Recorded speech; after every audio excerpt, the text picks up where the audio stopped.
بسم اللہ الرحمن الرحیم رب اشرح لی صدری ویسر لی امری واحلل عقدۃ من لسانی یفقہوا قولی احمدک اللہم یا مجیب کل سائل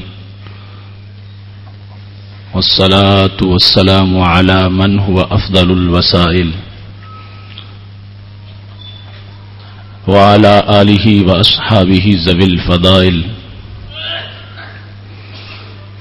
أما بعد فأعوذ بالله من الشيطان الرجيم بسم الله الرحمن الرحيم لقد كان لكم في رسول الله أسوة حسنة لمن كان يرجو الله واليوم الآخر وذكر الله كثيرا صدق الله العظيم وصدق رسوله النبي الكريم الأمين إن الله وملائكته يصلون على النبي یا ایھا الذین آمنوا صلوا علیہ وسلموا تسلیما الصلاۃ والسلام علیک یا سیدی یا رسول اللہ وعلی آلک واصحابک یا حبیب اللہ مولاي صل وسلم دائما ابدا علی حبیبک خیر الخلق کلہم هو الحبیب الذی ترجى شفاعته لكل هول من الأهوال مقتحم یا اکرم الخلق مالی من الوذ به سواک عند حلول الحادث العممی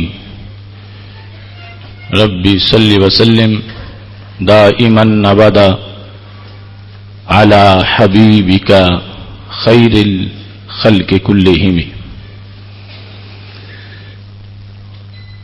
اللہ تبارک و تعالی جل جلالہ وعم نوالہ واتم برہانہ وعظم شانہ کی حمد و ثنا اور حضور سرور کائنات مفخر موجودات زینت بزم کائنات دستگیر جہاں غم گسار زماں سید سروراں حامی بے کساں قائد المرسلین خاتم النبیین احمد مجتبی جناب محمد مصطفیٰ صلی اللہ علیہ وآلہ واصحابہ وبارک وسلم کے دربار گوہر بار میں ہدیہ درود و سلام عرض کرنے کے بعد وارثان منبر و محراب ارباب فکر و دانش محتشم معزز حضرات و خواتین رب ذوالجلال کے فضل اور توفیق سے ادارہ صراط مستقیم کی طرف سے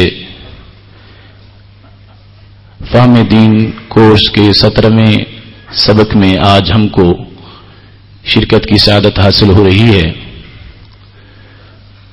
اور آج ہماری یہ بھی سعادت ہے کہ آج کے پروگرام کی صدارت آفتاب طریقت حضرت پیر سید آفتاب احمد شاہ صاحب حافظہ اللہ تعالی سجادہ نشین آستانہ عالیہ چورا شریف فرما رہے ہیں۔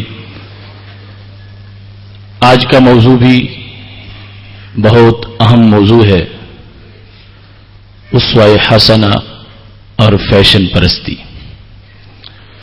میری دعا ہے خالق کائنات جل جلالہ ہم سب کو اسوہ حسنہ پہ چلنے کی توفیق عطا فرمائے اور ہم سب کو فیشن پرستی کی نحوست سے محفوظ فرمائے۔ حضرات و خواتین، یہ اللہ کا ہم پہ کتنا فضل ہے کہ ہمیں روزانہ صبح کو قرآن و سنت کے ایک نئے باغ کی سیر کا موقع مل رہا ہے، جس سے یقیناً عقل و نظر کو تازگی مل رہی ہے اور کردار اور سیرت کو استوار کرنے کے لیے ہمیں بہترین موقع میسر آ رہا ہے، چونکہ ہمارا یہ پروگرام صرف کانوں کی سوغات نہیں بلکہ کردار سازی اور سیرت کا ایک کورس ہے۔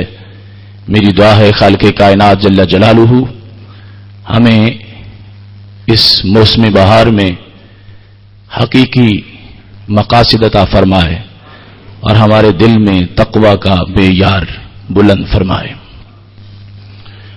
میں نے قرآن مجید برہان رشید کی جو آیت کریمہ تلاوت کی ہے، خالق کائنات جل جلالہ ارشاد فرماتا ہے، لقد كان لكم في رسول الله اسوة حسنة لمن كان يرجو الله واليوم الآخر وذكر الله كثيرا۔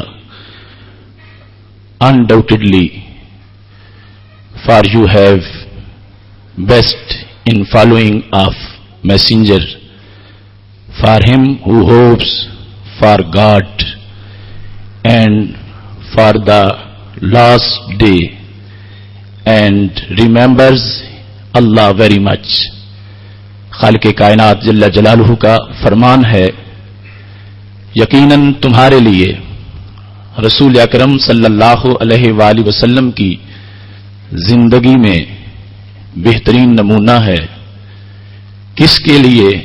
لمن کان یرجو اللہ، اس بندے کے لیے جو اللہ کی امید رکھتا ہو، والیوم الآخر، اور آخرت کے دن کی بھی امید رکھتا ہو، وذکر اللہ کثیرا، اور وہ خالق کائنات جل جلالہ کو بہت یاد کرتا ہو۔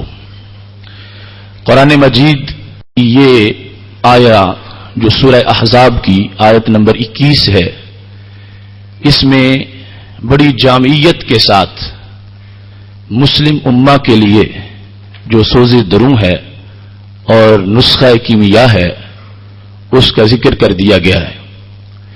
فی رسول اللہ کے جو الفاظ ہیں یہ پورے نظام شریعت کو محیط ہیں اور انسانی لائف کوڈ کے لحاظ سے ہمہ جہت دوام اس میں موجود ہے۔ فی رسول اللہ یہاں پر ہم اس کا متعلق مفہوم کے لحاظ سے بناتے جائیں گے۔ تمہارے لیے بہترین نمونہ ہے رسول اکرم صلی اللہ علیہ وسلم کی زندگی کے معمولات کے لحاظ سے، بہترین نمونہ ہے عبادات کے لحاظ سے، بہترین نمونہ ہے چلنے پھرنے کے لحاظ سے، بہترین نمونہ ہے میدان جنگ میں شجاعت کا کردار ادا کرنے کے لحاظ سے، بہترین نمونہ ہے مختلف قسم کے مصائب پر صبر کرنے کے لحاظ سے، بہترین نمونہ ہے راہ حق میں قربانیاں دینے اور اظہار کے لحاظ سے، بہترین نمونہ ہے نماز کی ادائیگی کے لحاظ سے، روزے کی ادائیگی کے لحاظ سے۔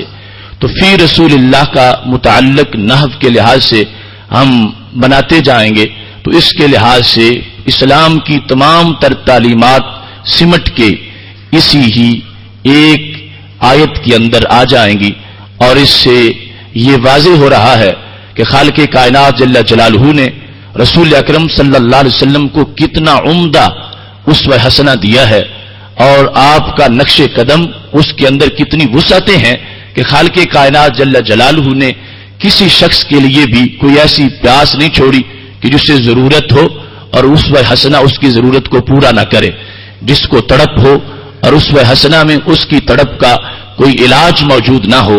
خالق کائنات جل جلالہ نے رسول اکرم نور مجسم شفیع معظم صلی اللہ علیہ وسلم کو کردار اور عظمت کے لحاظ سے اتنی چمک دی ہے، اور اس چمک کے لحاظ سے پھر انسانوں کو اس چمک کے اندر زندگی کا سفر طے کرنے کا حکم فرما دیا ہے، اور مطلقاً نہیں، یہاں بھی جھنجھوڑ کے انسانیت کو پیغام دیا ہے۔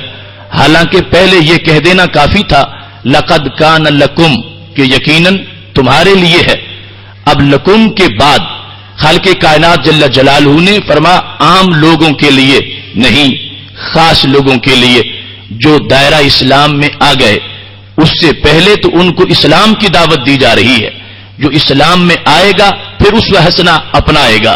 لمن کان یرجو اللہ والیوم الاخر، یہ اس شخص کے لیے ہے جو اللہ کی امید رکھتا ہے، اللہ سے ملاقات چاہتا ہے، اللہ کا شوق رکھتا ہے اور آخرت پر یقین رکھتا ہے اور غافل نہیں رہتا، خالق کائنات جل جلالہ کو یاد کرتا ہے. رب ذوالجلال نے اس کو اس منزل کے حصول کے لیے جو بہترین رہنما دیا ہے وہ رسول اکرم صلی اللہ علیہ وسلم کا نقش قدم ہے. انسان ادھر دیکھتا جائے گا اور اپنی زندگی کا سفر طے کرتا جائے گا. دوسری طرف خالق کائنات جل جلالہ نے سورہ النور میں آیت نمبر 63 ہے اس بات کو واضح کیا کہ اگر کوئی شخص سنت نبوی کو ترک کرتا ہے، رسول اکرم صلی اللہ علیہ وسلم کے اسوہ حسنہ سے بغاوت کرتا ہے یا سرکار کے نقش قدم کو نظر انداز کر دیتا ہے، تو اس کے اس عمل کا کتنا بڑا اس کو خمیازہ بھگتنا پڑے گا اور کتنی بڑی اس کے لیے وعید ہے. خالق کائنات جل جلالہ ارشاد فرماتا ہے فَلْيَحْذَرِ الَّذِينَ يُخَالِفُونَ عَنْ أَمْرِهِ أَن تُصِيبَهُمْ فِتْنَةٌ أَوْ يُصِيبَهُمْ عَذَابٌ أَلِيمٌ. فرمایا ان لوگوں کو ڈرنا چاہیے. کون سے لوگ؟ یخالفون عن امری، جو رسول اکرم صلی اللہ علیہ وسلم کے امر کی مخالفت کرتے ہیں. امر سے مراد سنت ہے، امر نبوت سے مراد منہاج نبوت ہے، رسول اکرم صلی اللہ علیہ وسلم کا طریقہ ہے، رسول اکرم صلی اللہ علیہ وسلم کی شریعت ہے. تو خالق کائنات جل جلالہ ارشاد فرما رہا ہے جو مخالفت کرتا ہے رسول اکرم صلی اللہ علیہ وسلم کے طریقے کی، اس کو ڈرنا چاہیے کہیں اس کے پاس فتنہ نہ آ جائے یا عذاب علیم نہ آ جائے. دو چیزوں کا سامنا اس کو کرنا پڑے گا. دنیا کی زندگی میں فتنہ آئے گا اور عقبہ میں عذاب علیم آ جائے گا. دنیا کی زندگی میں فتنہ کیا ہوگا؟ اس سلسلہ میں واضح طور پر تفسیر کبیر میں امام رازی رحمت اللہ علیہ نے یہ لکھا ہے الزلازل والاحوال، زلزلے آ جائیں گے اور لاکیاں آ جائیں گی. جو قوم رسول اکرم صلی اللہ علیہ وسلم کی سنت، شریعت اور سرکار کے نظام سے بغاوت کرے گی یا پیچھے ہٹے گی تو کیا ہوگا؟ تباہی ہوگی. ابن عباس رضی اللہ تعالی عنہما، حضرت عبداللہ بن عباس رضی اللہ تعالی عنہ تفسیر کرتے ہوئے کہتے ہیں القتل، فتنہ یہ ہے کہ آپس میں قتل و غارت شروع ہو جائے گی، بلا وجہ انسانوں کا خون بہتا رہے گا. تو اگر سنت نبوی پہ اسوہ حسنہ پہ عمل ہوگا، بہاریں ہی بہاریں ہیں، ہر لمحہ امن کے پھول برسیں گے، ہر لمحہ خالق کائنات جل جلالہ کی طرف سے آشتی کی بہار آئے گی. لیکن اگر اس اسوہ حسنہ کو چھوڑا گیا تو پھر وعیدیں بڑی سخت ہیں، اور یہ اس اسوہ حسنہ کے شرعی معیار کے لحاظ سے وہی سخت ہوگی کہ اس کا تعلق فرض کے ساتھ تھا یا واجب کے ساتھ تھا یا سنت کے ساتھ تھا، اسی کے لحاظ یہ فقہی حیثیت سے اس کی وعید بھی مرتب ہوگی. اور یہاں پر رسول اکرم نور مجسم شفیع معظم صلی اللہ علیہ وسلم کی مخالفت پر جو زلازل کا کہہ دیا گیا ہے اور فرمان عزدی ہے، اس میں یہ بات بھی پیش نظر رہنی چاہیے کوئی یہ نہ کہے کتنے ہندو ہیں، کتنے عیسائی ہیں اور کتنے بت پرست ہیں، کتنے یہودی ہیں، ان کے پاس تو زلزلے نہیں آتے، ہمارے پاس زلزلے آ رہے ہیں. تو اس کی وجہ کیا ہے؟ میرے بھائیوں، جو بچہ زمین پہ گھٹنوں کے بل چل رہا ہو اس کو گرنے کا خطرہ نہیں ہوتا، لیکن جو شاہ سوار ہو گرتا وہی ہے، اور اسی کے لیے خدشہ ہوتا ہے گر جانے کا، جن کی کوئی حیثیت ہی نہیں ہے اللہ کے دربار میں، اور وہ بھٹکے ہوئے ہیں اور دھتکارے ہوئے ہیں اور ان کا کوئی مقام ہی نہیں ہے، وہ تو ویسے ہی گرے ہوئے ہیں.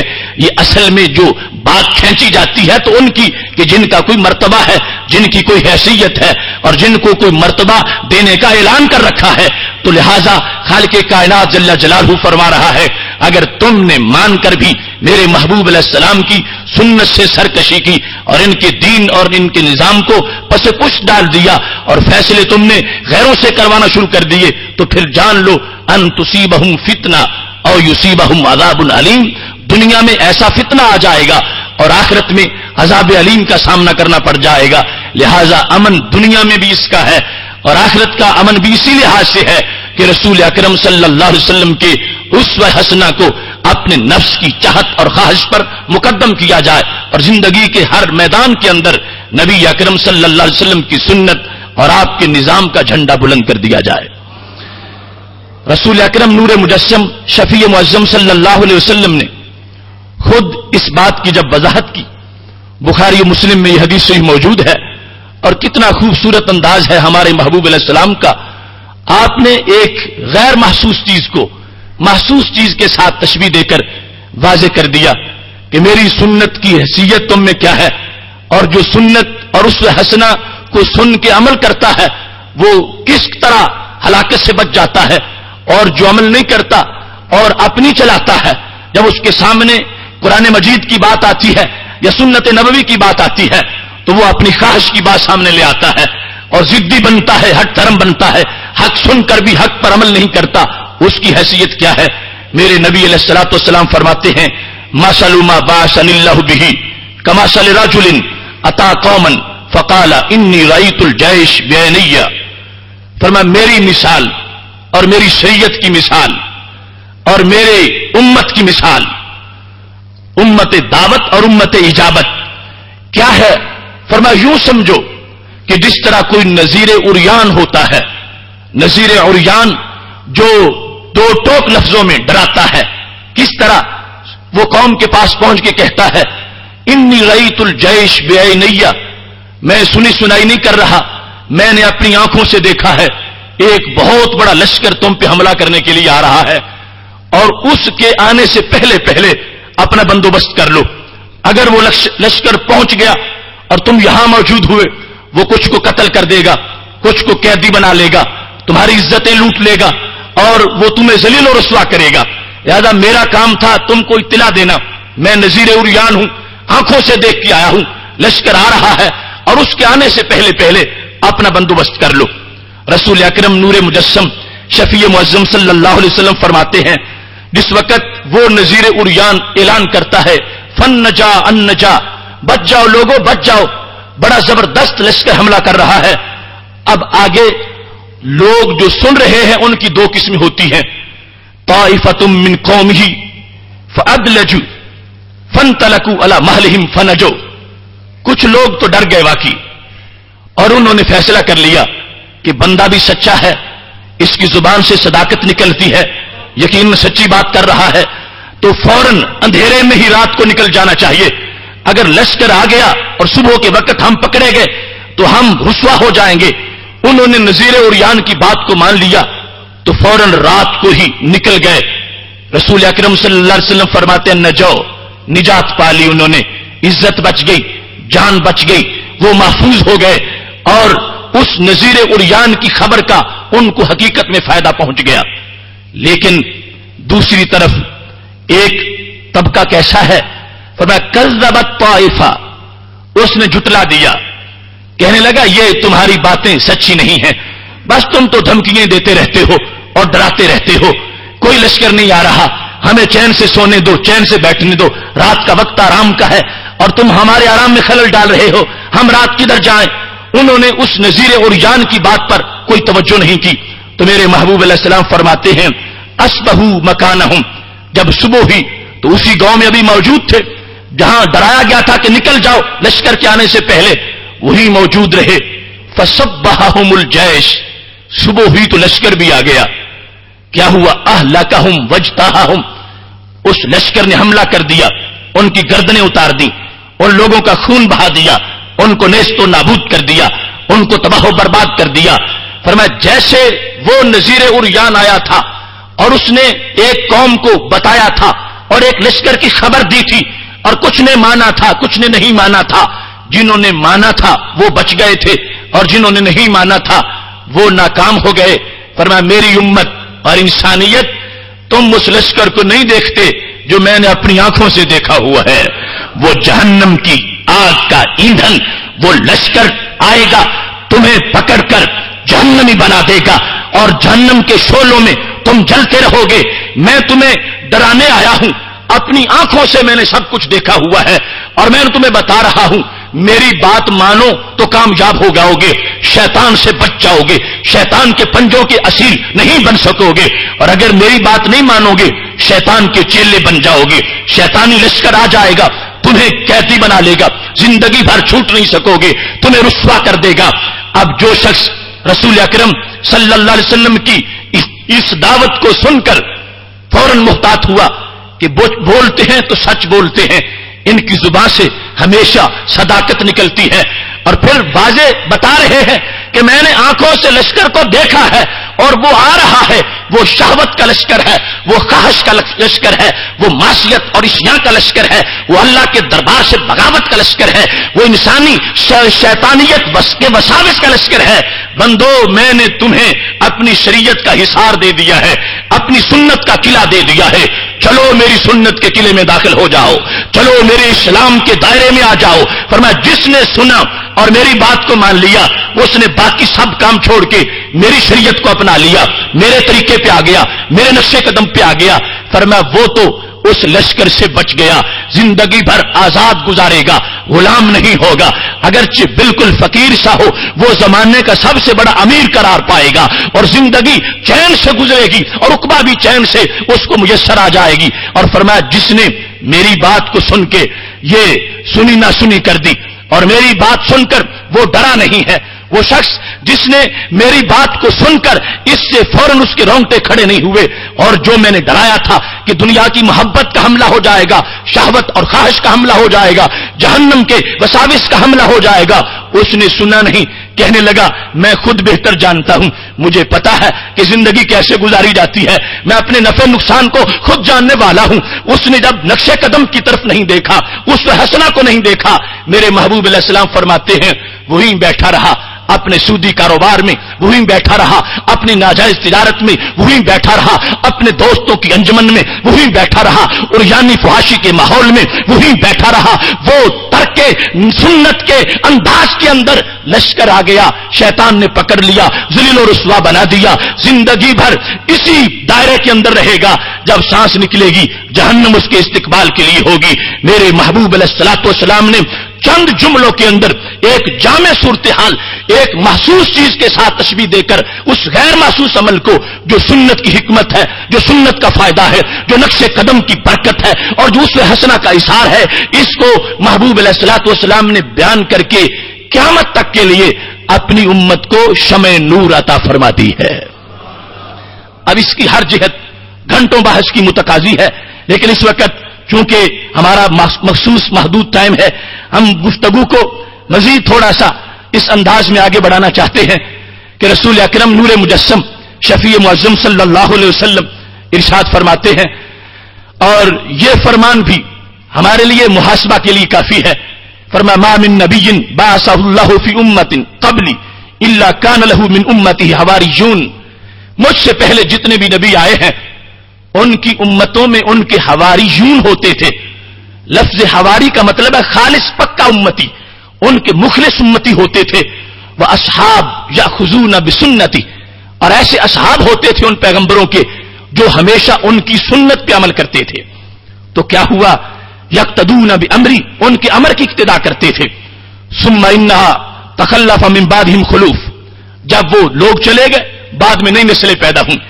یقولون ما لا یفعلون، وہ باتیں کرتے ہیں جو خود نہیں کرتے، وہ کہتے ہیں جو خود نہیں کرتے۔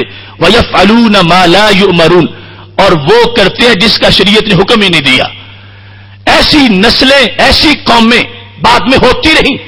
فرمایا میری امت تم بھی یہ بات سمجھ لینا، ایسا نہ ہو کہ یہ میری شریعت کا رنگ آہستہ آہستہ مدھم پڑ جائے اور پھر تم اپنی خواہشات اور شہوتوں کے اسیر بن جاؤ اور اپنے بنائے ہوئے نظام اور اپنی بنائی ہوئی سوچیں ان کے مطابق زندگی بسر کرنا شروع کر دو۔ جس طرح میرے اصحاب نے مجھ سے نور حاصل کیا، عمل کر کے دکھا دیا، تابعین ان سے لیں گے، تبع تابعین ان سے لیں گے۔ فرمایا قیامت تک میری سنت کا رنگ غالب رہے گا تو خالق کائنات جل جلالہ تمہیں اپنی طرف سے خصوصی نجات عطا فرما دے گا۔ محتشم سامعین حضرات، آج کے ماحول میں اس موضوع پہ بات کرنا بھی بہت مشکل ہے اور بات سننا بھی بہت مشکل ہے۔ اسوہ حسنہ اور فیشن پرستی، یہ دو چیزیں، ان کا جب ہم آپس میں کمپیریٹو اسٹڈی کے لحاظ سے جب دیکھتے ہیں ان کا منظر، تو کلیجہ منہ کو آتا ہے. کہاں سنت اور کہاں آج ہمارے فیشن، کہاں وہ سنت کا نور اور کہاں ہمارے گھروں کے اندر نحوست اور ہمارے کردار کے اندر نحوست. آئیے ذرا تھوڑا سا دونوں شعبہ جات کے لحاظ سے دیکھتے ہیں، مرد و زن کے لحاظ سے، خواتین اور رجال کے لحاظ سے، کہ کہاں کہاں سے گڑبڑ ہوئی اور اسوہ حسنہ سے انسان دور ہٹتا گیا. جبکہ رسول اکرم صلی اللہ علیہ وسلم نے تو صدیوں قبل ہر بات یوں کھول کے بیان کر دی تھی جس طرح آج کے ماحول کو دیکھ کے بیان کی جاتی ہے. اور یہ ہمارا عقیدہ ہے کہ کوئی چیز بھی ان سے چھپی ہوئی نہیں تھی اور سب کچھ دیکھ کر اپنی امت کو ہدایت فرما رہے تھے. یہ حدیث شریف جو میں پیش کرنے والا ہوں، اس کا مضمون بڑا ہی کڑوا ہے اور بالخصوص خواتین اسلام کو بڑی ہی توجہ کے ساتھ سننا چاہیے. اور یہ کسی مفتی کا فتویٰ نہیں ہے، یہ کسی مفکر کی فکر نہیں ہے، یہ اس زبان کی بات ہے جب تک وحی یوحا کی تار نہیں ملتی اس وقت تک وہ زبان نہیں کھلتی. صحیح بخاری شریف جلد نمبر 2 صفحہ نمبر 725 پر یہ حدیث شریف موجود ہے. حضرت عبداللہ بن مسعود رضی اللہ تعالیٰ عنہ، جن کو علم کا بھرا ہوا گھر قرار دیا گیا تھا، وہ اس کے راوی ہیں. اور بات کچھ اس طرح ہے، وہ ایک دن تقریر کر رہے تھے جس طرح آج ہمارا موضوع ہے فیشن پرستی کے خلاف، تو وہ بھی سنت کی عظمت کو اجاگر کر کے فیشن پرستی جو اس وقت فوراً حملہ ہو رہا تھا صحابہ کرام علیہم رضوان کے گھروں پر، اس سے بچانے کے لیے مختلف صحابیات کو اور خواتین کو وہ درس دے رہے تھے. اور درس دیتے دیتے یہ لفظ انہوں نے بول دیے، لعن اللہ الواشمات والمتوشمات والمتنمسات والمتفلجات للحسن والمغیرات لخلق اللہ. کہنے لگے اللہ کی لعنت ہو ان عورتوں پر جو تندولے لگاتی ہیں اور جو لگواتی ہیں، واشمات جو کسی اور کو لگائے، مستوشمات یا متوشمات جو کسی سے لگوائے، اس پر لعنت کی کہ اللہ کی لعنت ہو. شخصی لعنت تو جائز نہیں، تو یہ مبہم الفاظ کے ساتھ تھی. واشمات صفت کا صیغہ ہے، لعنت ہو اس پر. تندولا اس وقت بھی اس عرف میں یہی تھا کہ چھوٹا سا زخم کر کے اس کو سرمے سے بھر دیا جاتا ہے، ہمیشہ اس کا نشان نظر آتا ہے. اور یہ صرف عورتوں میں کبھی نہیں، مردوں میں بھی کبھی ہے. اور جس شخص کے بدن پہ تندولا ہے، جب تک اس کو اتارے گا نہیں اس کو طہارت حاصل نہیں ہوگی. اگر امام ہے تو اس کی اقتدا ناجائز ہو جائے گی. اس تندولے کی وجہ سے جب اگر ایسی صورتحال ہو کہ بدن کو کاٹنا پڑتا ہو، عضو کو کاٹنا پڑتا ہو، تو پھر کچھ چھوٹ اس میں دی گئی. ورنہ اگر تھوڑے بہت زخم کر کے بھی اور کسی دوائی سے وہ تندولا اتارا جا سکتا ہے تو اس کو اتارا جائے گا تو نیچے بدن کو طہارت حاصل ہوگی، ورنہ طہارت حاصل نہیں ہوگی. یہی صورتحال خواتین کے لیے ہے. یہ پہلا جملہ تھا واشمات اور متوشمات کے لحاظ سے. دوسرے نمبر پر متنمسات، ان عورتوں کے لیے اللہ کی لعنت ہے. کون سی عورتیں؟ ترقیق الحواجب للتحسین. تنمیس کہتے ہیں اپنے ابرو باریک کرنا حسن کے لیے. رسول اکرم نور مجسم شفیع معظم صلی اللہ علیہ وسلم کے صحابی یہ لفظ بول رہے ہیں متنمسات، وہ عورتیں کہ جو کہ حسن کے لیے اپنے ابرو باریک کرتی ہیں، بالوں کو نوچ نوچ کے یا کسی طریقے سے بھی، ان پر بھی اللہ کی لعنت ہے. اور تیسرے نمبر پر المتفلجات، وہ عورتیں جو اپنے دانت ریتیوں سے باریک کرتی ہیں عمر کو چھوٹا ظاہر کرنے کے لیے. اور یہ لفظ بھی اس انداز میں ہے، وہی التی تفرق ما بین الثنایا بالمبرد. یہ سامنے کے جو دانت ہیں ان میں چھوٹی سی ریتی لے کر خلا بنانا عمر کو چھوٹا ظاہر کرنے کے لیے. حضرت عبداللہ بن مسعود رضی اللہ تعالی عنہ نے کہا ان عورتوں پر بھی اللہ کی لعنت ہے. یہ اس وقت کا ایک نیا فیشن چلنے والا تھا. حضرت عبداللہ بن مسعود رضی اللہ تعالی عنہ اس کی مخالفت میں بول رہے تھے. جب آپ نے یہ بڑی تند و تیز تقریر کر دی تو بات چلتے چلتے یہ بنی اسد کی ایک خاتون تک پہنچی جن کو حضرت ام یعقوب کہا جاتا تھا. ام یعقوب نے جب یہ درس سنا تو بڑے غصے میں آ گئی اور آ کے حضرت عبداللہ بن مسعود رضی اللہ تعالیٰ عنہ سے جھگڑا شروع کر دیا کہ اتنے سخت لفظ تم نے بول دیے، لعنت کے لفظ بول دیے کہ اللہ کی لعنت ہے تندولے لگانے والی پر، لگوانے والی پر، اور اپنے ابرو باریک کرنے والی پر، اور اپنے دانتوں کو جو ہے ریتی سے رگڑنے والی پر اللہ کی لعنت ہے، اتنا بڑا حکم آپ نے دے دیا۔ جب انہوں نے آ کے یہ کہا، وہ بھی معمولی خاتون نہیں تھی، اور نہ اس لیے جھگڑ رہی تھی کہ ان کے اپنے کردار میں ایسی چیز تھی، حقیقت میں لفظ لعنت کی جو بڑائی ہے کہ یہ بہت بڑی بات ہوتی ہے، اس پر ان کو تعجب تھا۔ جب انہوں نے آ کے جھگڑا کیا، صحیح بخاری شریف میں ہے، حضرت عبداللہ بن مسعود رضی اللہ تعالیٰ عنہ نے کیا جواب دیا؟ کہنے لگے مالی لا اعلن من لعن رسول اللہ صلی اللہ علیہ وسلم۔ ام یعقوب ہوش سے بولو، یہ میں اپنی طرف سے نہیں کر رہا، یہ میرے پاس امانت ہے نبی علیہ السلام کی، میرے رسول علیہ السلام نے یہ لعنت کی تھی، ان کے یہ لفظ ہیں، ان کی زبان سے یہ لفظ نکلے تھے، میں کون ہوتا ہوں تمہیں لعنتی، ان عورتوں کو لعنتی قرار دینے والا کہ جو ایسے کام کر رہی ہوں؟ یہ اس زبان سے بڑے دکھ سے لفظ نکلے ہیں جن کو اللہ نے سارے جہانوں کی رحمت بنایا ہے۔ وہ کس انداز میں ان کو یہ برداشت ہو سکا کہ یہ وہ بول رہے تھے اور بولنا پڑا، اور لازم ہو گیا کہ روکا جائے کہ بعد میں کوئی ایسی خرافات پیدا نہ ہو جائیں۔ اب رسول اکرم صلی اللہ علیہ وسلم کی نگاہ نبوت کا وسیع مشاہدہ دیکھو، کہاں آج کے بیوٹی پارلر اور کہاں اس وقت کا وہ نظام رسول اکرم نور مجسم شفیع معظم صلی اللہ علیہ وسلم واضح کر رہے تھے، میری امت میں تم سے سجدے بھی رب کو کرواؤں گا اور تمہارے کردار کو بھی ستھرا کروں گا۔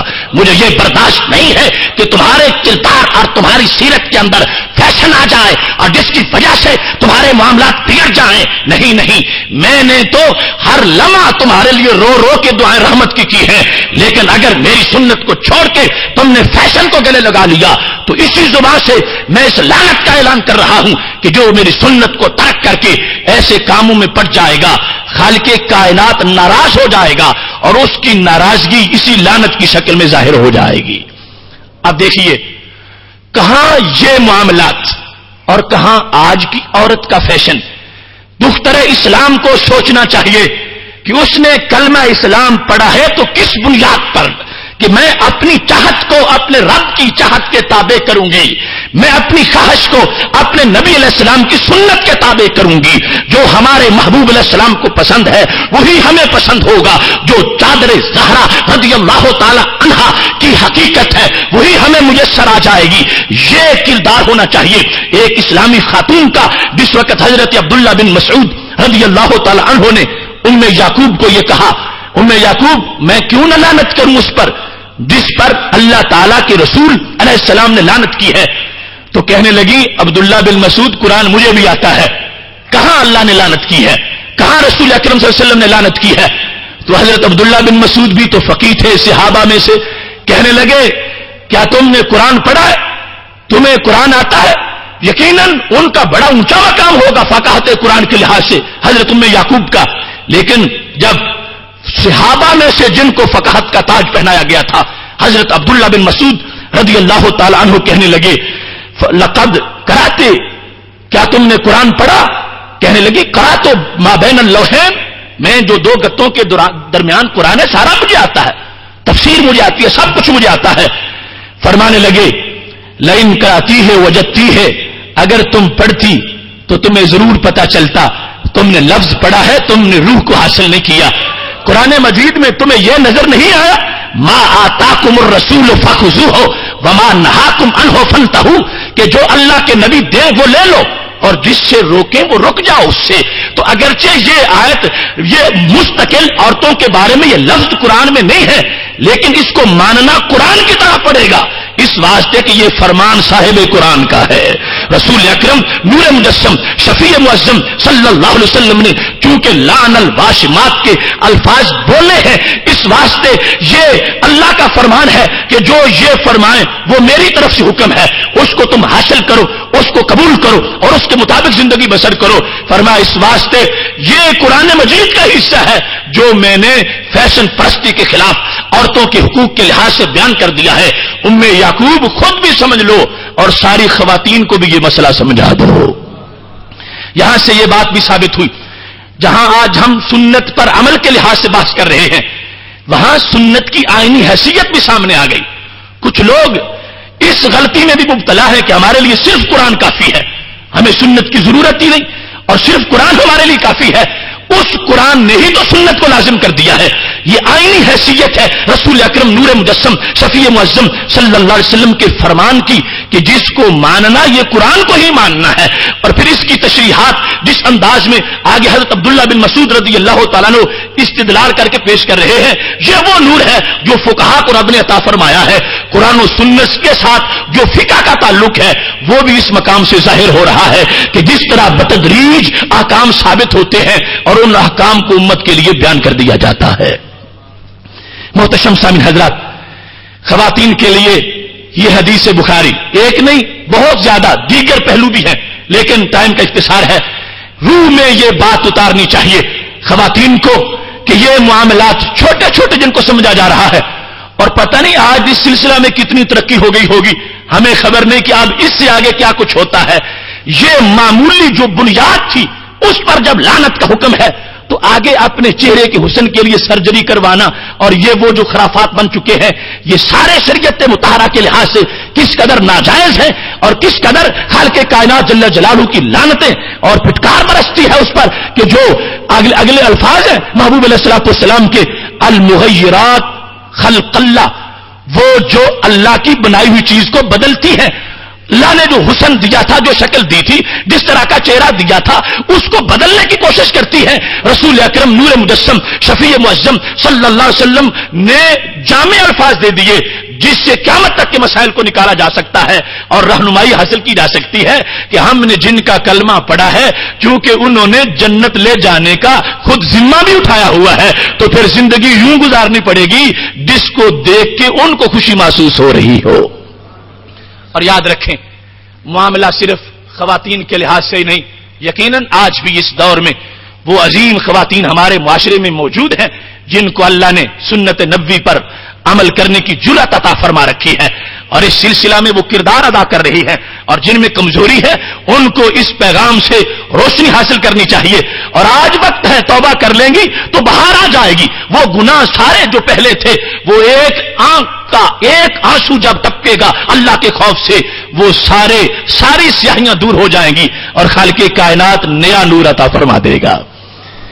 دوسری طرف مردوں کا جو معاملہ ہے وہ بھی آج جو دیکھنے میں جو صورتحال آ رہی ہے، ہماری ملت کے نوجوان کیا کیا صورتیں بن گئی ہیں ان کی، کیا بالوں کے انداز، کیا کپڑوں کے انداز، کیا رہن سہن کے انداز، کیا چلنے پھرنے کے انداز، اور کیا زیب و زیبائش اور کیا نقش و نگار۔ مرد بھی اب کر رہے ہیں آج کل ایسا سنگار، دیکھ کے مردانگی روتی ہے جس کو زار زار، کان میں بالی، گلے میں چین، ہاتھوں میں کڑا، یا الہی وقت کیسا آ کے لڑکوں پہ پڑا۔ یہ کیسی صورتحال بن گئی؟ رسول اکرم نور مجسم شفیع معظم صلی اللہ علیہ وسلم نے اس وقت فرما دیا تھا، اور یہ آپ کا فرمان مسند امام احمد جلد نمبر 1 صفحہ نمبر 339 پر موجود ہے۔ فرمایا لعن اللہ المتشبہین من الرجال بالنساء، جو مردوں میں سے عورتوں کی مشابہت کرتے ہیں اللہ کی ان پر لعنت ہو۔ ہیں مرد مگر عورتوں جیسا چال چلن بناتے ہیں، عورتوں جیسے بال، عورتوں جیسا انداز، عورتوں جیسی تزیین کی چیزیں، عورتوں جیسا میک اپ، عورتوں جیسی خوشبوئیں، عورتوں جیسا انداز۔ عورتوں جیسی خوشبو کا مطلب ہے سرخی اور اس طرح کی چیزیں جس میں رنگ بھی شامل ہو، یہ ساری چیزیں کہ جس کی وجہ سے مرد کی عورت کے ساتھ مشابہت لازم آتی ہو۔ یہ ایسا نہیں کہ وہ کہ میں نے تھوڑی سی تفریح کی ہے، نہیں، وہ لعنت کا مستحق بن گیا ہے، اس واسطے کہ رسول اکرم نور مجسم شفیع معظم صلی اللہ علیہ وسلم اس فرق کو واضح کرنا چاہتے ہیں۔ مرد کو اپنی ادا کے لحاظ سے مرد نظر آنا چاہیے، عورت کو اپنی ادا کے لحاظ سے، لباس کے لحاظ سے عورت جو ہے وہ بن کے رہنا چاہیے۔ اگر مرد بھی ٹیڑھا ہو جائے گا، اس کے کردار میں کچی آ جائے گی، تو محبوب علیہ السلام نے واضح لفظوں میں اس کی بھی گرفت کی ہے اور فرما بچ کے رہو، تم نے کسی فلمی ایکٹر کا کلمہ نہیں پڑھا، تم نے ماہ مدینہ کا کلمہ پڑھا ہوا ہے۔ سنت دیکھنی ہے تو ان کی، کردار دیکھنا ہے تو ان کا، نقش قدم ہے تو ان کا، ہم کیوں کسی کی طرح اپنے حلیے بگاڑ دیں؟ ہم کیوں کسی کنجر کو دیکھ کر اپنے بدن کے لباس تبدیل کر دیں، اپنا رہن سہن کا طریقہ تبدیل کر دیں؟ نہیں نہیں، ہمارے لیے گنبد خضرا کی ہریالی کافی ہے، اور وہ ہریالی ایسی ہے ماہ مدینہ اپنی تجلی عطا کرے۔ یہ ڈھلتی چاندنی تو پہر دوپہر کی ہے، جو فیشن کر کے کوئی چاندنی لینا چاہتا ہے، یہ چاندنی نہیں، یہ اندھیرا ہے۔ چاندنی وہ ہے جو محبوب علیہ السلام کی سنت کی چاندنی ہے۔ اب اس حدیث شریف کو سامنے رکھتے ہوئے یہ ہمیں ساتھ ساتھ اپنا محاسبہ بھی کرنا چاہیے کہ کہاں کہاں ہم سے کوئی ایسا کام کوئی ہو رہا کہ جس سے عورتوں کے ساتھ ہم نے تشابہ بنائی ہوئی ہو۔ آج کل یہ بھی بڑا وبال ہے کہ کچھ مردوں نے عورتوں والے لباس پہننے شروع کر دیے، متشبہین بالنساء ہے۔ مرد ہونے کے باوجود افسوس یہ ہے کہ کچھ دین کے حوالے سے سٹیجوں پہ آنے والے نعت خان قسم کے کچھ لوگ، انہوں نے عورتوں والے پہ کپڑے پہننے شروع کر دیے، جبکہ لعنت کا استحقاق ہے یہ سرکار دو عالم صلی اللہ علیہ وسلم کے الفاظ کے ساتھ۔ شاید ان لوگوں کو پتہ نہیں چل رہا، ان کو اپنے مرد ہونے پر شک ہو گیا ہے، یا لعنت کے بارے میں ان کو یقین نہیں ہو رہا۔ رسول اکرم نور مجسم شفیع معظم صلی اللہ علیہ وسلم نے فرمایا، متشبہین جو عورتوں کے ساتھ تشابہ اختیار کر رہے ہیں، وہ لوگ بھی اللہ کی رحمت سے دور ہوتے جا رہے ہیں اور خالق کائنات جل جلالہ کی لعنت کے مستحق بنتے جا رہے ہیں۔ ایسے میں وہ عظیم فرمان رسول اکرم صلی اللہ علیہ وسلم کا، جس کا تعلق معراج کی شب سے ہے، جب نبی اکرم نور مجسم شفیع معظم صلی اللہ علیہ وسلم نے جہنم کا مشاہدہ کیا تھا تو وہاں کچھ مناظر نظر آئے، آپ نے وہ بیان کیے، بہقی نے بھی ان کو روایت کیا ہے، ابن حجر نے الزواجر میں لکھا ہے جلد نمبر 2 صفحہ نمبر 15 پر یہ حدیث شریف ہے، لما عرج به، کہ جب مجھے بہت اوپر پہنچا دیا گیا معراج کی شب، مررت برجال، جہنم کا میں مشاہدہ کر رہا تھا۔ رسول اکرم صلی اللہ علیہ وسلم فرماتے ہیں میں کچھ مردوں کے پاس سے گزرا تو کیا صورتحال تھی؟ فرمایا تقرض جلودہم بمقاریب من نار، آگ کی کینچیوں سے ان کے بدن کاٹے جا رہے تھے، آگ کی کینچیوں کے ساتھ ان کے بدن کو کاٹا جا رہا تھا۔ تو رسول اکرم صلی اللہ علیہ وسلم نے فرمایا قلت من ہؤلاء، میں نے کہا یہ کون ہے؟ یہ ڈائلاگ محض ایک وہ جو اسلوب تھا کلام کا اس کے لیے، ورنہ جو فرش پہ بیٹھ کے عرش کی خبریں دیتے ہیں خود وہاں چل پھر رہے ہو اور پتہ نہ ہو، یہ کیسا ہو سکتا ہے؟ اگر ان کے پاس تو ام حارثہ آ گئی تھی اور کہنے لگی تھی اس بدر میں میرا حارثہ شہید ہو گیا ہے، اگر جنت میں پہنچا ہے پھر تو صبر کرتی ہوں، اگر نہیں پہنچا تو مجھے رونے کی تو اجازت دے دو۔ تو میرے نبی علیہ السلام نے فرمایا حارثہ کی ماں تم ایک جنت کی بات کرتی ہو، میرے اللہ کی کئی جنتیں ہیں، وَإِنَّ ابْنَكِ أَصْحَابَ الْفِرْدَوْسِ الْأَعْلَىٰ، اور تیرا حارثہ تو سب سے اونچی جنت میں بیٹھا ہوا ہے۔ جو فرش پہ بیٹھ کے وہاں کی خبر دے، وہاں پہنچے ہو تو حقیقت کا معاملہ سامنے نہ ہو، یہ نہیں، محض ایک حسن کلام تھا اور جبریل علیہ السلام کی ڈیوٹی کے ساتھ بیان کرتے جاؤ۔ یہ کون ہے جبریل؟ تو جبریل علیہ السلام جواب دیتے ہیں یا رسول اللہ صلی اللہ علیہ وسلم الذین یتزینون للزینا، یہ وہ انسان ہیں، یہ وہ مرد ہیں جو ناجائز زینت اختیار کرتے تھے دنیا کے اندر۔ زینت جائز بھی ہے اور اس پر باقاعدہ ثواب ہے اور اس کا باقاعدہ حکم ہے کہ انسان کے کپڑے صاف ہوں، چہرہ دھلا ہوا ہو، اس کے لیے بحیثیت سنت سرما لگانا، بحیثیت سنت خوشبو لگانا، یہ انبیاء کی سنت ہے اور اس کی بہت بڑی فضیلت ہے۔ اور مردوں کی خوشبو کہ جس کے اندر رنگت نہ ہو، خوشبو آ رہی ہو، یہ خوشبو اس کے لیے جائز ہے۔ لیکن فرمایا یہ وہ لوگ ہیں کہ جنہوں نے وہ زینت اختیار کی جس کو حرام کیا گیا تھا، ایسے انداز میں بال رکھے، ایسے انداز میں کپڑے سلائے، ایسے انداز میں انہوں نے بناؤ سنگھار کیا، ایسے انداز میں یہ زندگی میں چلتے پھرتے رہے کہ جس کو شریعت مطہرہ نے ناجائز قرار دیا تھا اور جو فیشن تھا انہوں نے سنت کو پس پشت ڈالا تھا، فیشن کا جھنڈا یہ اپنی طرف سے لہرا رہے تھے، زندگی کے شب و روز گزار کے پہنچے گے تو یہ ان کی صورتحال ہوگی، ان کے بدن کو کینچیوں سے اور آگ کی کینچیوں سے کاٹا جائے گا اور کہا جائے گا چکھو ذائقہ، یہ ہے وہ فیشن جو تم دنیا میں کرتے تھے، یہ ہے وہ تمہارے بالوں کے انداز اور یہ ہے وہ تمہارے لباس اور یہ ہے وہ تمہارا غیر کے طریقے پر چلنے کا طریقہ جو تم نے اپنے نبی علیہ السلام کی سنت کو چھوڑ کر تم نے انگریزوں کے پیچھے اقتدا کر دی، تم نے مغرب زدہ بن کر ان کی عادات کو اپنے معمولات کا حصہ بنا لیا۔ اب قیامت کے دن خالق کائنات جل جلالہ اس جرم کی پاداش میں کہ جو فیشن کی طرف آگے ہیں، رسول اکرم صلی اللہ علیہ وسلم فرماتے ہیں میں دیکھ کے آیا ہوں اس انداز میں اللہ کی طرف سے عذاب دیا جا رہا ہوگا کہ ان کے بدن کینچی سے کاٹے جا رہے ہوں گے۔ دوسری طرف رسول اکرم نور مجسم شفیع معظم صلی اللہ علیہ وسلم فرماتے ہیں ثم مررت بجب منتن الريح، پھر میرا گزر ایک گڑھے کے پاس سے ہوا جس سے بدبو آ رہی تھی، بہت بڑا گڑھا تھا اور اس سے بہت زیادہ بدبو آ رہی تھی۔ سمعت فیہ اصواتا شدیدہ، اور بڑی شدید آوازیں مجھے آ رہی تھیں، ہائے ہائے کی، اور بڑی دکھ بڑی آوازیں اور بڑی جو ہے وہ کراہتی ہوئی آوازیں مجھے آ رہی تھیں۔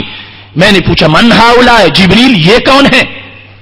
تو جبریل نے کہا نساؤکن یتزین للزینا، یہ وہ عورتیں ہیں تمہاری امت کی کہ جنہوں نے حلال زینت کو چھوڑ کے حرام زینت اختیار کی، جس حد تک شریعت مطہرہ میں جائز تھا اس سے تجاوز کر گئیں، اس سے آگے نکل گئیں، اور وہ کرتوت کرتی رہی اور اس انداز میں اپنے آپ کو وہ بناتی رہی، سنوارتی رہی اور نکھارتی رہی۔ وہ دنیا میں سمجھتی تھی کہ شاید اس میں بڑا فائدہ ہے اور اس میں بڑی بھلائی ہے اور یہ ایک ریفریشمنٹ ہے اور ایک ہماری تفریح ہے، یہ جو ہم اس طرح کے کپڑے پہن لیتی ہیں اور اس طرح کے زیور اور نمائش کرتی ہیں اور چلتی پھرتی ہیں۔ میرے محبوب علیہ السلام فرماتے ہیں میں نے ان کو جہنم کی اس گڑھے میں بدبو کی حالت میں دیکھا، جو آج معاشرے کے اندر یہ سمجھتی ہے کہ ہم نے فیشن کیا تو ہم نے معاشرے کو چمک دی اور ہم نے زمانے کو خوشبو دی۔ نہیں نہیں، جو خلاف سنت کام ہے وہ خوشبو نہیں، وہ بدبو ہے۔ ہمارے محبوب علیہ السلام اپنی آنکھوں سے دیکھ کے آئے ہیں۔ یہ سب کچھ بیان کرنے کا مطلب کیا تھا؟ اگر ہمیں پتہ آج نہ چلتا، قیامت آ جاتی تو وہاں آگے حساب یہ ہوتا، آگ کی کینچیاں آ جاتی اور وہ گڑھے آ جاتے، ہم کفے افسوس ملتے۔ کاش کہ دنیا میں پتہ چل جاتا تو ہم تو ایک دن بھی فیشن کو نہ اپناتے، ہم تھوکتے اس فیشن پر، ہم مسترد کرتے، ہم قدموں کے تلے اس کو رون ڈالتے۔ یہ کتنا ذلیل و رسوا کرنے والا ہے، یہ اس وقت افسوس ہوتا، لیکن یہ تو ماہ مدینہ صلی اللہ علیہ وسلم کا ہم پہ کرم ہے، آپ نے سب کچھ ہمیں بیان کر کے بتا دیا ہے۔ فرمایا میں تو تمہارے لیے مثل والد ہوں، تمہیں یہ بھی بتاتا ہوں کہ تم نے قضاء حاجت میں بیٹھنا ہے تو کس طرح بیٹھنا ہے، سب کچھ میں بتانے آیا ہوں۔ کوئی چیز بھی میں تمہارے لیے تنہا پیاسی نہیں چھوڑ کے جاؤں گا کہ جب بھی ضرورت ہو اور میں نے بیان کرنا بند کر دیا ہو۔ فرمایا میری امت اب عمل کرنا تمہارا کام ہے، میں نے سب کچھ بتا دیا اور پھر میں آنکھوں سے سب کچھ دیکھ رہا ہوں اور میں دیکھ کے آیا ہوں کہ انداز کیا ہے۔ اگر تم میری سنت کے آئینے میں رہو گے اتنا نور ملے گا، فردوس کے بالا خانے ہوں گے، جنت کا جمعہ بازار ہوگا، جنت دارالسلام کا ماحول ہوگا، اللہ اپنا دیدار کرا کے بندوں کو یہ پیغام دے رہا ہوگا تم نے دنیا میں میرے لیے اپنے آپ کو پابند کیا تھا، لو آج تمہیں اپنا دیدار کرا رہا ہوں۔ یہ پابندیاں تھوڑی سی ہیں اور اس پر جو ملنے والا اجر و ثواب ہے وہ بہت زیادہ ہے۔ آج دیکھیے کتنے ایسے کام آ گئے، گننے لگے تو گنتے گنتے ٹائم کتنا گزر جائے، جو فیشن کی شکل میں چل رہا ہے، اور ماں بیٹے پہ خوش ہے کہ میرا بیٹا وہ نئے نئے انداز روز اپناتا ہے۔ بعض جگہ تو کچھ سادہ ماں اپنی بیٹیوں کے ایسے انداز پر ان کو خوشی ہے، روکتی نہیں اور اس سلسلے میں خوش ہو رہی ہے، بھائی بھائی پہ، باپ بیٹے پہ۔ حالانکہ فلاح کا مدار یہ ہے اور حقیقی پیار یہ ہے کہ جب بیٹا یا بیٹی سنت کے رنگ میں نظر آئے تو اللہ کا شکر ادا کیا جائے، اور اگر تھوڑی سی بھی گڑبڑ نظر آئے تو باپ پر یہ لازم ہے کہ وہ ادب سکھائے، ضرور بتائے، خود بھی پیکر سنت بنا ہوا ہو اور اپنے بیٹوں کو، اپنے گھر کو اس طرح وہ گہوارہ سنت بنا دے، جب تھوڑا سا بھی فیشن آتے دیکھ لے اس فیشن کو دھکا دے کے اپنے گھر سے باہر نکال کے یہ نعرہ لگا دے کہ میں نے اللہ کی توحید کا اور نبی علیہ السلام کی رسالت کا کلمہ پڑھا ہوا ہے، جو ان کو پسند ہوگا وہ میرے گھر میں بات چل سکے گی، جو انہیں پسند نہیں ہے اس بات پر میں نے اپنے گھر کا دروازہ بند کر رکھا ہے۔ محتشم سامعین حضرات، خواتین کے لیے بالخصوص یہ بات بھی بڑی قابل غور ہے۔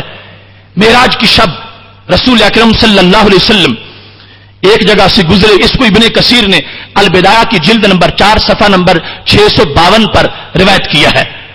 نبی اکرم نور مجسم شفیع معظم صلی اللہ علیہ وسلم ارشاد فرماتے ہیں اذن بنسائن ینحشن صدیہن الحیات.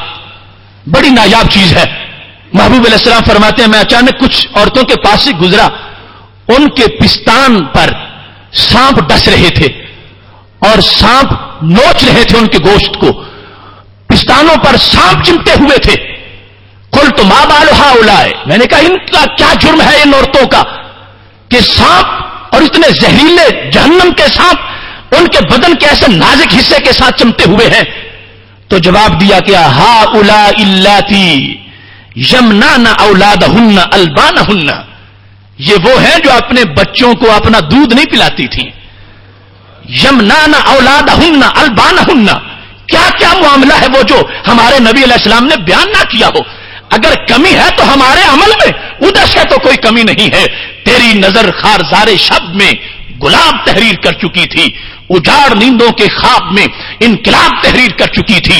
میرے ذہن کے فلک پر جو سوال چمکے تو میں نے دیکھا تیرے زمانے کی خاک ان کے جواب تحریر کر چکی تھی.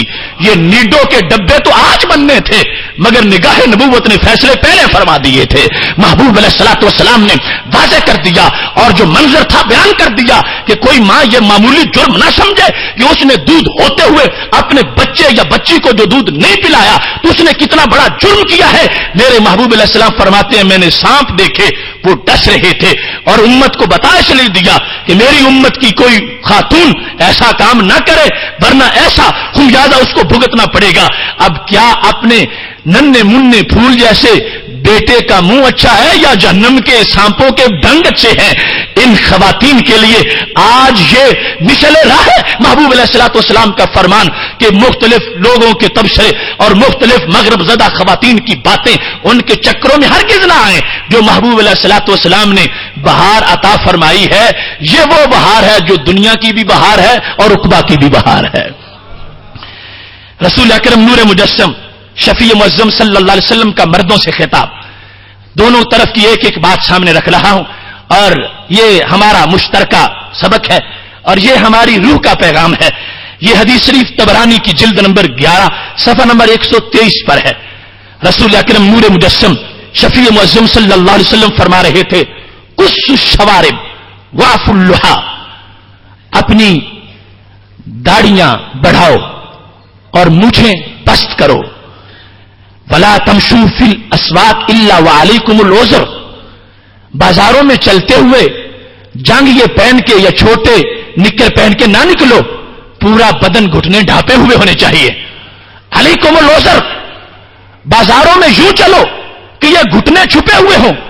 آج کا یہ بھی فیشن ہے, صبح سب سے پہلا ناجائز کام نماز کے ناغے کے بعد یہ کیا جا رہا ہے کہ ابھی منہ بھی دھونا ہے, سکوٹر پہ بیٹھ گئے ہیں, وہ کچھا پہنا ہوا ہے, ناشتہ لینے جا رہے ہیں اور محبوب علیہ السلام ادھر مدینہ شریف سے دیکھ رہے ہیں کہ یہ کیسا عمل ہے, یہ کیسا میرا امتی ہے, یہ کیا کر رہا ہے. فرمایا سن لو, میرا طریقہ سامنے رکھو, کسی فلمی سٹار کو نہ دیکھو, حسن دیکھنا ہے تو میرے دربار سے دیکھو. میں نے تمہارے لیے تحریک و زیور بنایا ہے, میں نے تمہارے لیے اس کو حلیہ قرار دیا ہے. یہ حلیۃ المومن ہے, یہ مومن کا زیور ہے. اس کو زیور سمجھو, اس کو قتل نہ کرو, اس کو سامنے رکھو, اس سے پیار کرو, اس کو بوجھ نہ سمجھو. غیروں کے کہنے پر میری سنت کو ترک نہ کرو. میری امت یہ یاد رکھو, میں نے فیصلہ دے دیا ہے انہ لیس منا من عامل بسنت غیرنا. فرمایا جس نے میرے سنت پہ عمل نہیں کیا وہ میرا ہے ہی نہیں, میں اس کو قبول نہیں کرتا, وہ میرا نہیں ہے.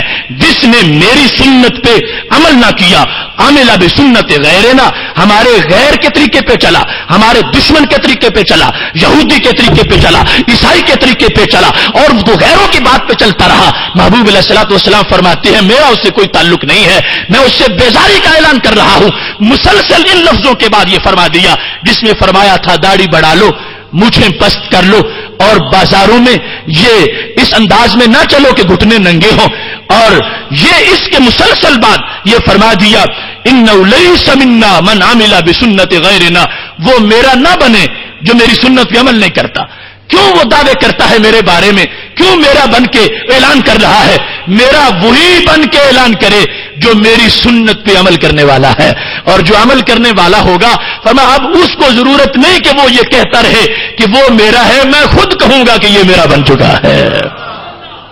رسول اکرم نور مجسم شفیع معظم صلی اللہ علیہ وسلم کا یہ فرمان ہے، من تمسک بسنتی کان معی فی الجنہ، جو میری سنت پہ چلے گا میرے ساتھ جنت میں رہے گا۔ اگرچہ درجے کا فرق تو پھر بھی ہوگا لیکن دیدار اس کو ہوتا رہے گا۔ اب سرکار نے خود اس کو اپنا بنا لیا ہے۔ سنت پہ عمل کرنے کے ساتھ اتنی سعادتیں مل جائیں گی، اگر پیچھے رہیں گے کس قدر بدبختی ہے اور کس قدر شقاوت ہے۔ یہ دین اگر ہم اس کو نہیں مانیں گے تو بھائیو اس پہ عمل کرنے والی کون سی قوم آئے گی؟ اس پہ عمل اور کس نے کرنا ہے؟ کون سی قوم پیدا ہوگی؟ یہ ہمارا نصاب ہے، یہ ہماری زندگی کی روشنی ہے، یہ ہماری قبر کا نور ہے، یہ ہمارے لیے اسوہ حسنہ ہے، یہ ہمارے لیے وہ چمکتا ہوا نقش قدم ہے۔ اس واسطے آج یہ عہد کرنے کی ضرورت ہے، جہاں جہاں کمی ہے وہاں توبہ کرتے ہوئے ہمیں اپنے عمل کو صحیح کرنا چاہیے۔ اور اس سلسلہ میں یہ باتیں یقیناً کڑوی بھی ہیں، لیکن مجھے امید ہے اور یقین ہے کہ یہ جو تقویٰ کا موسم بہار ہے اور فہم دین کی برکت ہے، ضرور دل اس کو تسلیم کرے گا، اس واسطے کہ یہ اس محبوب علیہ السلام کا فرمان ہے جو دلوں میں رہتے ہیں، ان کا دیا ہوا سوز ہے، ان کی دی ہوئی طرف ہے، اور یہ ڈیوٹی ہے ہماری۔ ہم ان کے ایک نوکر کی حیثیت سے شریعت پر پہرا دینے کے پابند ہیں۔ اگر ہم نہیں بولیں گے ہمیں گونگا شیطان کہا جائے گا۔ یہ منصب اس کو نبھانا بڑا لازم ہے۔ میں صورت گل دستے صبا کا نہیں محتاج، کرتا ہے میرا جوش جنوں میری کبا چاک، کوئی داد دیتا ہے یا نہیں دیتا، واہ واہ کرتا ہے یا ہائے ہائے کرتا ہے، ہمیں اس سے غرض نہیں، ہم نے وفا کرنی ہے دربار رسالت کے ساتھ۔ رسول اکرم نور مجسم شفیع معظم صلی اللہ علیہ وسلم نے جو سنت کا پیغام امت کو دیا ہے وہ ہمارے پاس امانت ہے، وہ روح کی غذا ہے، اور اس کو پہنچانا اور اس کو پھیلانا یہ امت کے علماء کی اور افراد کی سب سے بڑی ذمہ داری ہے۔ اس واسطے بلا جھجک اس پیغام کو آگے پہنچانا چاہیے۔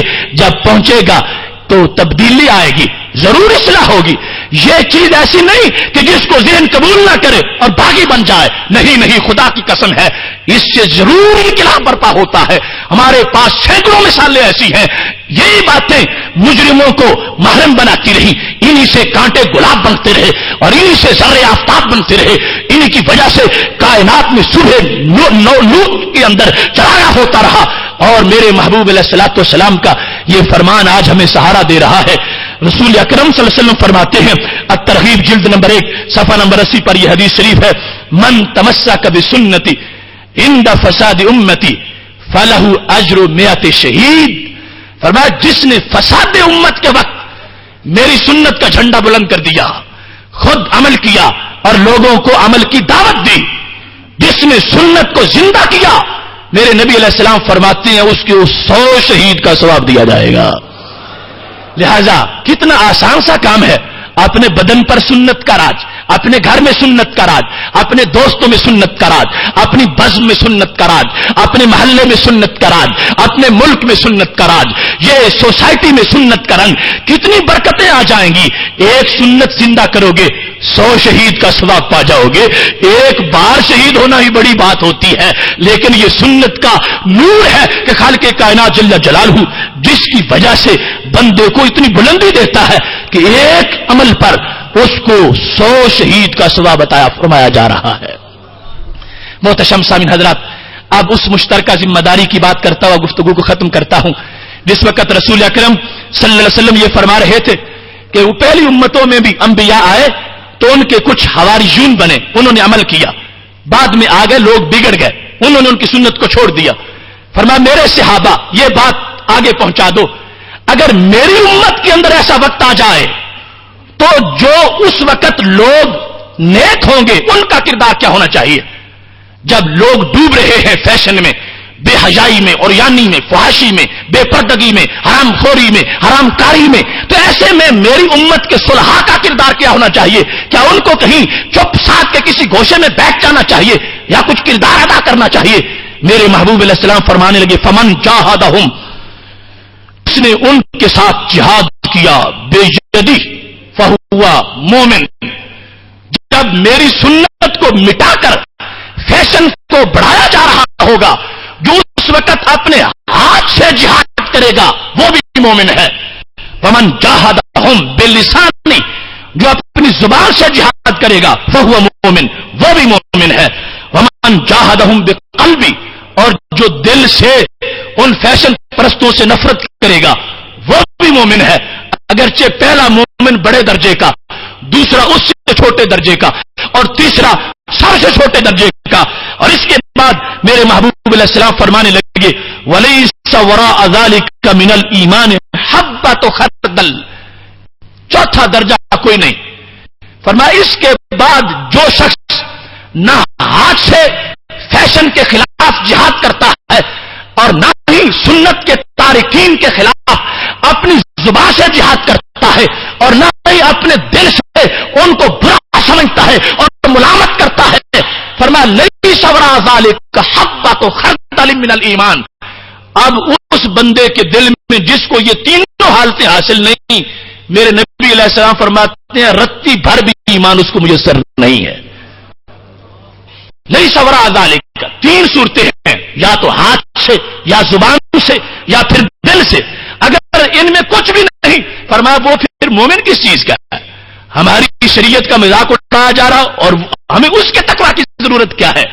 خود سراپا نور بن جانے سے کب بنتا ہے کام؟ تجھ کو اس ظلمت قدے میں نور پھیلانا بھی ہے. حق نے کر دی دوری دوری خدمتیں تیرے سپرد، خود تڑپنا ہی نہیں اوروں کو تڑپانا بھی ہے. تو اس انداز میں یہ تین درجے ہیں، اور آج یہ آپ نے سن لیا، یہ آپ پہ قرض ہے، اس کو اتارنا ہے. خود بھی ہم نے سنت کا پیکر بننا ہے، نحوست فیشن کی اس کے خلاف جہاد کرنا ہے. اور یہ تین درجات جو ہیں ان میں سے ہمیں اولین حیثیت جو ہے وہ حاصل کرنی چاہیے. یہ ایک درد بھرا پیغام تھا جو میں نے عرض کر دیا، اور اسی بات کو بیان کرتے ہوئے شاعر مشرق کہہ رہے تھے خوب ہے تجھ کو شیار صاحب بطحا کا پاس، کہہ رہی ہے زندگی تیری کہ تو مسلم نہیں. جس سے تیرے حلقہ خاتم میں گردوں تھا اسیر، اے سلیمان تیری غفلت نے گنوایا وہ نگیں. غافل اپنے عاشیاں کو آ کے پھر آباد کر، نغمہ زن ہے تورے مانا پہ کلیم نکتہ بین. وآخر دعوانا ان الحمد للہ رب العالمین.